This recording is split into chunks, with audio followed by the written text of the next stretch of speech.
We're at the President's Park Hydroponic Greenhouse. This is a video to show you how to respond to another emergency situation. So, as you can see here, one of the things that we're checking when we come to the greenhouse is to make sure the water is flowing through each of these channels. So as you can see here, the water is flowing. The other thing to check is for any wilted plants. As you can see, we have several channels here, two here and two here, that are wilting. So you really want to check not only for the flow, but also for individual channels, whether they're wilting and whether they have flow. So if you could zoom in and see, I mean, it's pretty obvious what's going on with these. They're completely flattened and dead, and the word is wilted.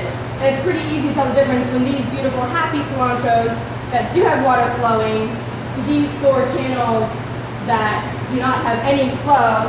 If you check the valve, there's no flow. So what could be causing some channels to have flow and some not is actually a clog. So the way to fix this is you're going to want to actually remove this valve. You can see that there's 2 feed tubes per valve.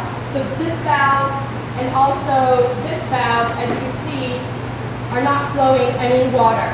So we have 2 of them that are not flowing, and they're probably clogged with algae.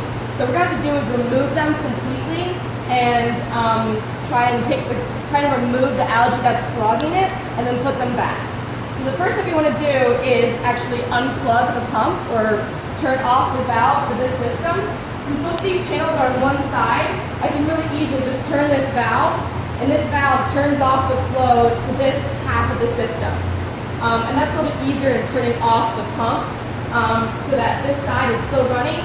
And this is just so that I don't get soaking wet. If you pull out this valve and the water is still flowing, water is going to pour out and you're going to get soaked. So make sure you turn the flow off completely. And then you're going to want to grab it with your finger and thumb and pull it out. This is going to be kind of tricky. There it goes. So as you can see, there's some algae coming out right there. Oh, see that?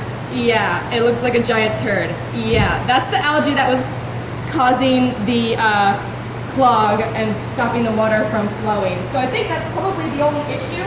So I'm just going to go ahead and put this back in, assuming that there's not really going to be any other algae. So I just put this valve back in, and once I put it in, I want to pull it out just a little bit to make sure that it's creating a seal. It basically has a triangle. I push it in and then pull it out a little bit. It gives it a better seal, although it still might leak because I just ripped it out. Okay, so I'm going to put those back. I'm going to do the same thing to this side. I'm just going to pull it out. Pretty much just pulling out should remove the algae, but I don't really know until I put it back into the hole and turn the system on. So let's go ahead and do that. I'm going to push it in the hole and tug outward just a little bit to create that good seal. Now I'm going to turn the whole valve and see if it's working. That one's not. This one is. So as you can see, these are now flowing because we actually saw the algae come out of that one. As you can see here, it's still not running. So I'm going to turn this off again. And so as you can see, I just pulled out this tube from here. And in doing so, I also stretched this one out. So I'm just going to take both of them off and replace them, even though only one of them was clogged. Because now it's all thin, and that's going to reduce the flow as well. So you basically just have to tug on it really hard. Oh my god, that one's being... Alright, so sometimes they can get really stuck, and I tried pulling as hard as I could, and it wouldn't come off. So what you can do is just cut it. So I grabbed my scissors and just gently cut a line in the tube and how it was wrapped around there, and then that loosens it enough so that it can come off. Anyway, so in cabinet 4, there should be some new feed tube that is not shrunken down or stretched out at all. And basically what you do is just push it in to that T on the valve until it's all the way down, and now you can see it's replaced. So then you just want to put your valve back into the feed tube and you're set to go. Then you just want to stick your valve back into this main feed line, and then go ahead and turn the valve so the water's on, and then you should check to see if the water's flowing, and yes, now it is.